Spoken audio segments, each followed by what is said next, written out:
Hi hello friends, ಎಲ್ಲರೂ ಹೇಗಿದ್ದೀರಾ? ಎಲ್ಲರೂ ಚೆನ್ನಾಗಿದ್ದೀರಾ ಅಂತ ಅಂದ್ಕೊಂಡಿದ್ದೀನಿ. ನನ್ನ ಹೆಸರು ಆಶಾ, ಬ್ಯೂಟಿಫುಲ್ ಸ್ಮೈಲ್ ಆಶಾ ಅಂತ. ಇವತ್ತು ಚಿಕನ್ ಕಬಾಬ್ ಮಾಡೋದು ಹೇಗೆ ಅಂತ ನೋಡ್ಕೊಂಡು ಬರೋಣ. ಇಲ್ಲಿ ನೀಟಾಗಿ ಚೆನ್ನಾಗಿ ತೊಳ್ಕೊಂಡಿರೋ ಚಿಕನ್ಗೆ ನಾನಿಲ್ಲಿ ಒಂದು 3ರಿಂದ 4 ಸ್ಪೂನಷ್ಟು ಶುಂಠಿ ಬೆಳ್ಳುಳ್ಳಿ ಪೇಸ್ಟನ್ನು ಆ್ಯಡ್ ಮಾಡ್ಕೋತಾ ಇದ್ದೀನಿ.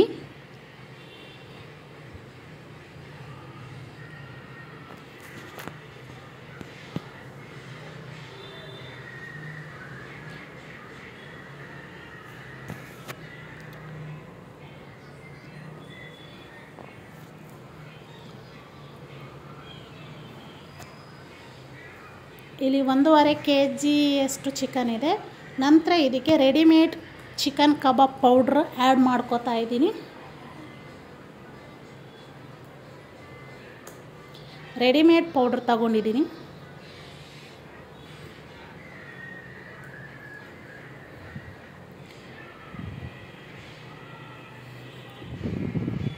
ಪೌಡ್ರ್ ಎಲ್ಲ ಸೇರಿಸ್ಕೊಂಡ ನಂತರ ಅದಕ್ಕೆ ನಾನು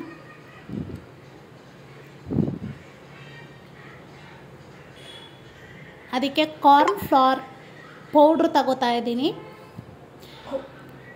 ಕಾರ್ನ್ ಫ್ಲವರನ್ನು ನಾನಿಲ್ಲಿ 2-3 ಸ್ಪೂನ್ ತಗೊಂಡಿದ್ದೀನಿ.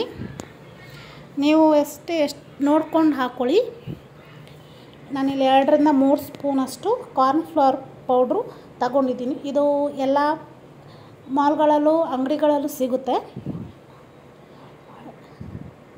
ನಂತರ ಇದಕ್ಕೆ ನಾನು ಕರಿಬೇವು ಸೊಪ್ಪನ್ನು ಆ್ಯಡ್ ಮಾಡ್ಕೋತಾ ಇದ್ದೀನಿ. ಕರಿಬೇವು ಸೊಪ್ಪನ್ನು ಆ್ಯಡ್ ಮಾಡಿಕೊಂಡ ನಂತರ ಇದಕ್ಕೆ ನಾನು ಯಾವುದೇ ರೀತಿಯ ಮೊಟ್ಟೆ ಹಾಕ್ತಾ ಇಲ್ಲ.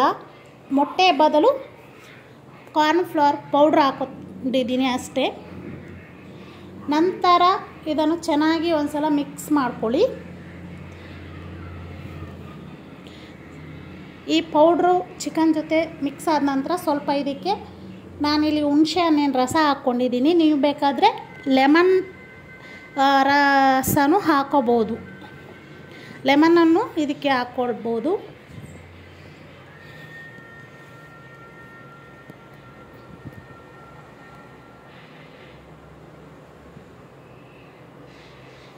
ಇದಕ್ಕೆ ನಾನಿಲ್ಲಿ ಹುಣಸೆ ಹಣ್ಣಿನ ರಸ ಆ್ಯಡ್ ಮಾಡ್ಕೋತಾ ಇದ್ದೀನಿ. ಹುಣಸೆ ಹಣ್ಣಿನ ರಸ ಆ್ಯಡ್ ಮಾಡಿಕೊಂಡ ನಂತರ ಅದನ್ನು ನೀಟಾಗಿ ಮಿಕ್ಸ್ ಮಾಡ್ಕೊಳ್ಳಿ. ಪೌಡ್ರು ಚಿಕನ್ಗೆ ಚೆನ್ನಾಗಿ ಮಿಕ್ಸ್ ಆಗಬೇಕು. ನೀಟಾಗಿ ಮಿಕ್ಸ್ ಮಾಡ್ಕೊಳ್ಳಿ. ಇದಕ್ಕೆ ಯಾವುದೇ ರೀತಿಯ ನೀರು, ಎಕ್ಸ್ಟ್ರಾ ನೀರೆಲ್ಲ ಹಾಕ್ಕೊಳ್ಬೇಡಿ. ಚಿಕನಲ್ಲೇ ನೀರು ಬಿಟ್ಕೊಳ್ಳುತ್ತೆ.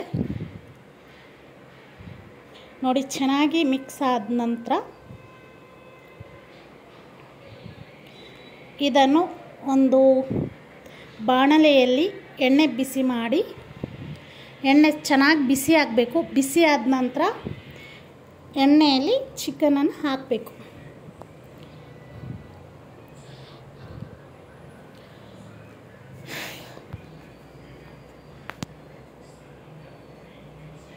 ನೀಟಾಗಿ ಫ್ರೈ ಮಾಡ್ಕೊಳ್ಳಿ.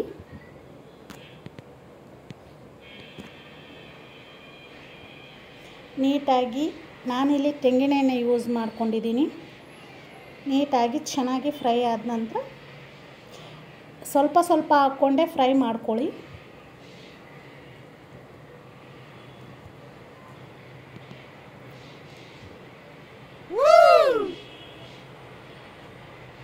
ನೋಡಿ ಫ್ರೆಂಡ್ಸ್, ಎಷ್ಟು ಟೇಸ್ಟಿಯಾಗಿ ಕ್ರಿಸ್ಪಿಯಾಗಿ ಸಖತ್ತಾಗಿ ಬಂದಿದೆ. Thank you so much. ನನ್ನ ಚಾನಲ್ಗೆ ಸಬ್ಸ್ಕ್ರೈಬ್ ಮಾಡಿ.